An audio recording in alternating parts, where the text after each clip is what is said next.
Has David Gabriel-Georges already made his college decision? On a recent interview with Steve Wiltfong, it was made known by DGG's uncle that he has already made his college decision, even though his commitment date is not until July the 22nd. So, is this true? Or is it his uncle blowing smoke? And if that is the case, where is he going to go? Tennessee or Ohio State? Find out our thoughts on the situation next on the Fanatics Show.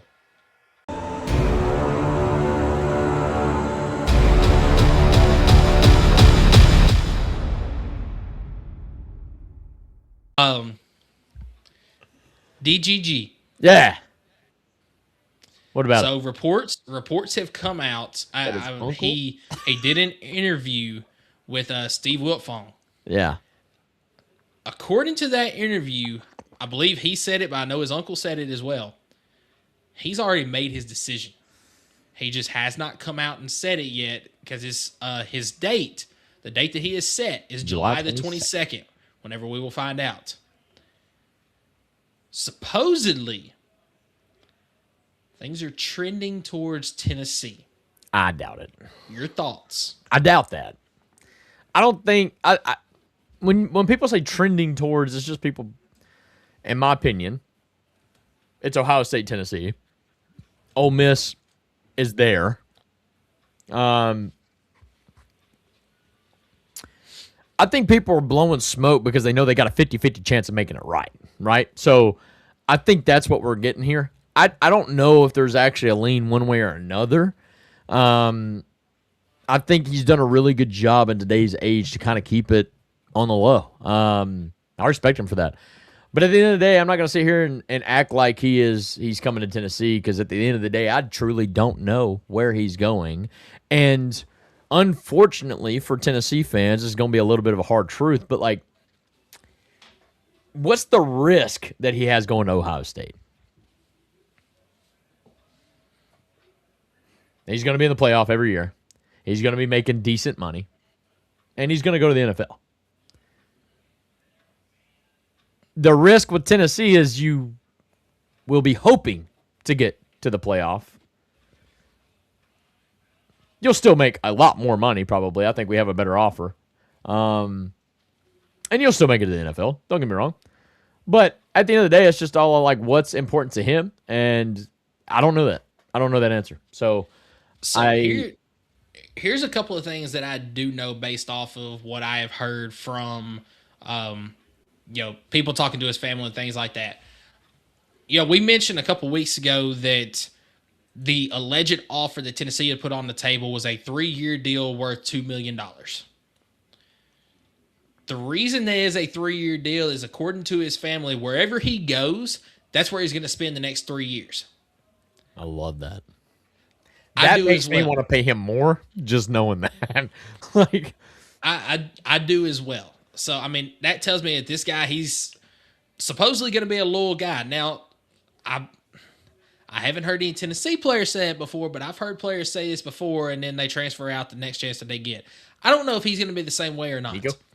No, I mean, but like seriously, but the parents have even like, we want that plan. We want to know from the moment our kid steps on campus, what's year 1 look like? What's year 2 look like? Mm-hmm. What's year 3? Because the reason why they're doing a 3-year deal is because they fully anticipate him going to the NFL the moment he is draft eligible. Yep. So what's that plan to get this kid ready for the NFL as a 20-year-old? Mm-hmm. And at that point, as long as we have a good blueprint for them, I don't know. I would love to think that the East Tennessee kid, probably the highest recruit out of East Tennessee or in Tennessee in general, ever. I don't want to. I hate to use the term ever, but this kid's like the highest rated Tennessee high school recruit that I can remember in quite some time. I don't even think T. Higgins was this high. Now everybody knew T. Higgins was a dog coming out of Oak Ridge, but yeah, I don't know, man. I don't know if he's trending one way or another. I do think it's between Ohio State and Tennessee, and I hope that he comes to Tennessee. I'm not, but we had this discussion last week, man. I don't think it's the end of the world if he doesn't come to Tennessee. I don't either. And we posted that short last night from our conversation talking about that.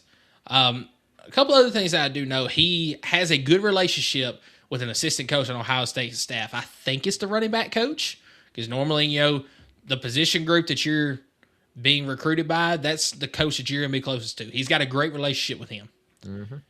But he also has a great relationship with several people on Tennessee staff. The possibility that Ohio State's coach, that assistant coach, moves, goes and takes another job, maybe goes and takes a head coaching job. I don't remember his name off the top of my head. I don't have that pulled up here either. Rhonda brought it up too. His favorite running back growing up was Alvin Kamara. Mm-hmm.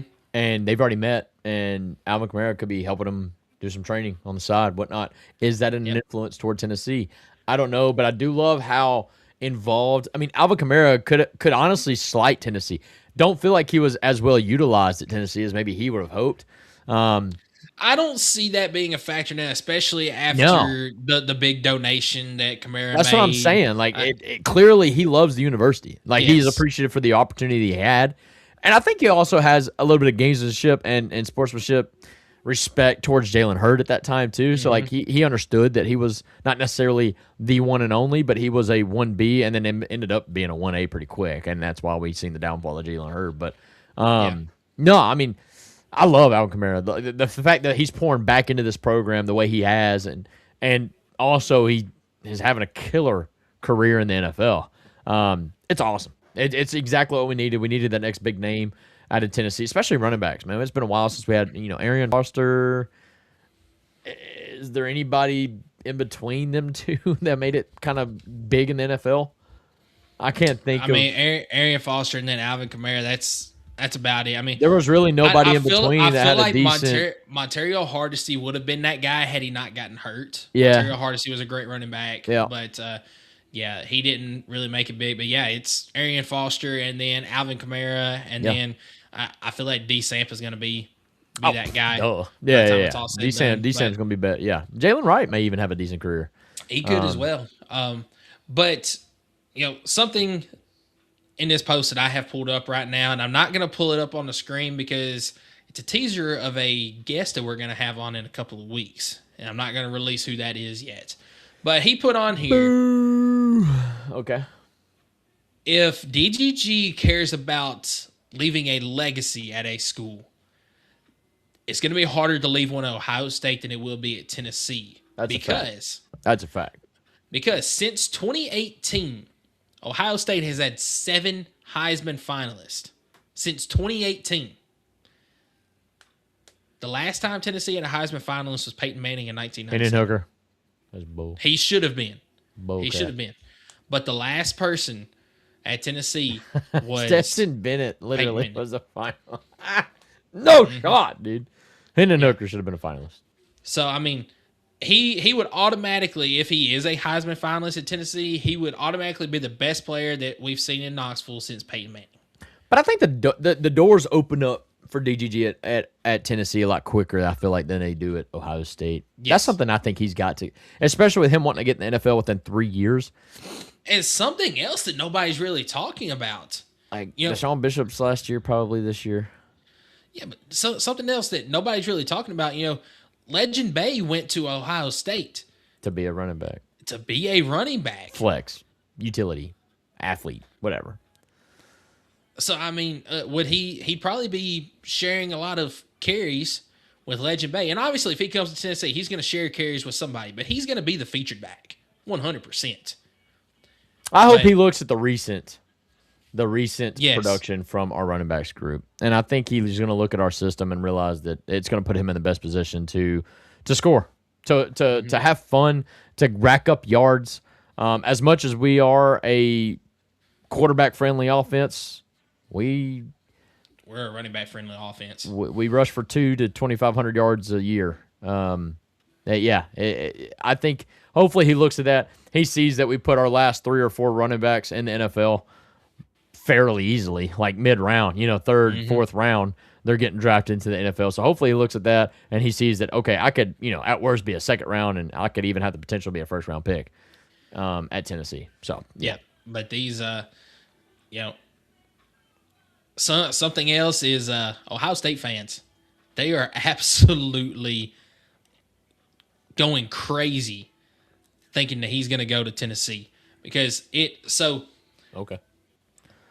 the alleged deal is that he's going to be a $1 million running back.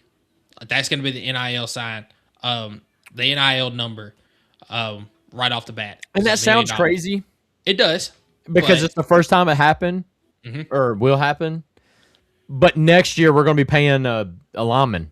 I mean, like, it's only going to continue to go up. Yes. Like, we thought it was crazy when Nico was getting $1 million or $2 million. And now it's like, dude, you can't get a quarterback for $1 million, $2 million. Like, they got to have at least 5 or 6. So, I mean, it is what it is. And you've got Ohio State accounts on X that are just going absolutely crazy. Well, we've never paid a running back anywhere near this amount of money. There's very few players that we've paid just this amount of money right off the bat. The most expensive roster 2 years ago. I don't want to hear it. Yeah, but I mean they're splitting that among multiple players, but they have not paid a running back this amount of money. Nobody has. No, nobody has. But I feel like this is the type of guy that you pay that type of money. You've got fans saying, well, we've got to get this guy because I mean they're comparing it to Michigan right now, and they cannot stand Michigan, as most people know. They absolutely hate Michigan, but they're talking about, Michigan's got Savion Hyder, and if we miss on DGG and we have to go get somebody else, what are we doing? Like, they are going absolutely nuts right now, and Tennessee's just sitting back here like, hey, if we get him, we get him. If not, we got plenty of guys in the room. Yeah. And they're going to have the production that they need, that Tennessee needs. So if he wants to move the needle bigger or further, he needs to go to Tennessee.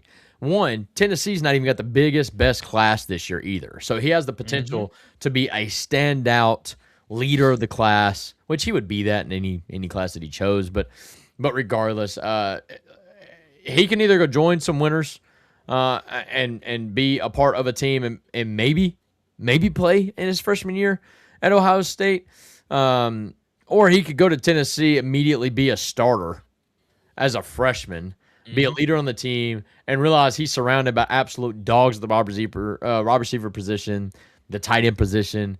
And even though Tennessee's not as prominent of a program right now as Ohio State, they will have the potential, and he will have the opportunity to shine immediately. I think he's got to think about that. On top of the money, obviously.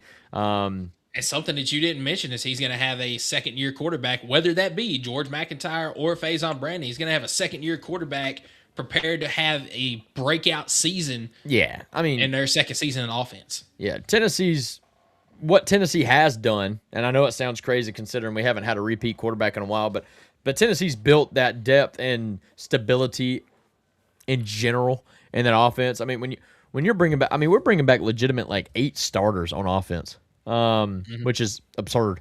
So I think you replaced a tight end, Miles Kitzelman. You replaced your quarterback, which you've done the last 4 years, and you're replacing one wide receiver. One wide receiver. Yep, with a kid that's probably played plenty, right? So I mean, it's not even like but Chris Braza was a key piece of our offense, so that is a big piece. But I think Braylon Staley and Mike Matthews are definitely going to pick up some of that slack, without a doubt. So top 10 wide receivers entering 2026. 100%. Yeah, they got disrespected, but it is what it is. It's fine. The reason why they didn't get that love is because they don't know who's selling them the ball. So, I mean, I can, yes, but I can also make arguments otherwise. I understand. But I mean, either way, I don't think DGG loses in this deal, whether he goes to Ohio State or he goes to Tennessee. Nope. But it's going to be fun to watch. Once again, commitment date, July the 22nd, and we will be here for that whenever he makes that commitment. So.